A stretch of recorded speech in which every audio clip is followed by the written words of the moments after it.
সামাজিক যোগাযোগ মাধ্যমে বর্তমানে শুভশ্রী গাঙ্গুলীকে একটু বেশি সক্রিয় দেখা যাচ্ছে, কেননা সেখানে সুন্দরী তারকা তার এফডিডের আপডেটগুলি তার ভক্তদেরকে উদ্দেশ্য করে আপলোড করেন।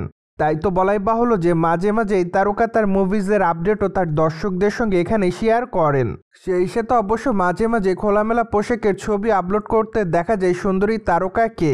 তাই তো বলাই বাহুল্য যে সামাজিক যোগাযোগ মাধ্যমে নেটাগ্রিকদের কাছে লাইমলাইটে থাকেন এই সুন্দরী তারকা খোলামেলা পোশাকের ছবি আপলোড করার জন্য।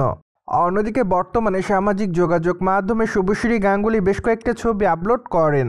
তাছাড়া তার প্রকাশ করা ছবিতে অবশ্য দেখা যাচ্ছে যে সম্প্রতি সময় ওয়েস্টার্ন পোশাকে হালকা মেকআপ স্টাইলে হেয়ার স্টাইলে, তাছাড়া তাকে দেখতে অবশ্য বেশ সুন্দরই দেখাচ্ছে।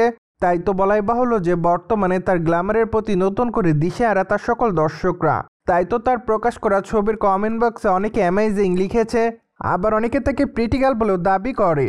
পাশাপাশি কেউ কেউ লিখেছে গর্জিয়াস। সেই সাথে অনেকে আবার তাকে লাভ ইমোজি দেয়, আবার অনেকে তাকে আগুন বলেও দাবি করে। সো যাই হোক, সবকিছু মিলে আপাতত শুভশ্রী গাঙ্গুলী তার সকল দর্শকদের কাছে এভাবে নজর এসেছে বলে জানা যায়। অন দ্য আদার হ্যান্ড, আপনারা সকলে জানেন যে টলিগঞ্জের বর্তমান সময়ের প্রথম সারির তারকাদের মধ্যে অন্যতম শুভশ্রী গাঙ্গুলী। কেননা এই সুন্দরী তারকা তার অভিনয় গুণে তার দর্শকদের কাছে নজর এসেছেন বরংবার। পাশাপাশি তিনি তার কেরিয়ারে একাধিক চলচ্চিত্রেরই মধ্যে উপহার দিয়েছে তিনি তার দর্শকদের। তাছাড়া এই সুন্দরী তারকাকে সর্বশেষ গৃহপ্রবেশ চলচ্চিত্র অভিনয় করতে দেখা যায়। চলচ্চিত্রের পর্দায় তার অভিনয় রীতিমতো দর্শকদের কাছে সাড়া ফেলে। পাশাপাশি অবশ্য গতানুগতিক গল্পের বাইরে চলচ্চিত্রের গল্পটি ছিল, যা অবশ্য সকল দর্শকদের কাছে নজর কাড়ে। অন্যদিকে আগামী দিনে শুভশ্রীর হাতে আরও বেশ কয়েকটা চলচ্চিত্রের কাজ আছে। তাছাড়া আগামী দিনে তার অবশ্য মুক্তির অপেক্ষায় রয়েছে ধূমকেতু চলচ্চিত্রটি।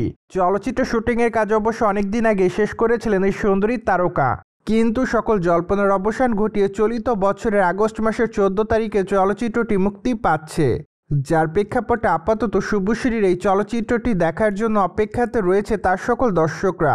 চলচ্চিত্রটিতে অবশ্য টলিগঞ্জের তারকা দেবের বিপরীতে অভিনয় করেছেন শুভশ্রী গাঙ্গুলী। তাই তো বলাই বাহুল্য যে দীর্ঘদিন পরে এই দুই তারকাকে আবারও একসঙ্গে চলচ্চিত্রের পর্দায় দেখা যাবে, যা দেখার জন্য আপাতত তাদের সকল দর্শকরা অপেক্ষাতে রয়েছে।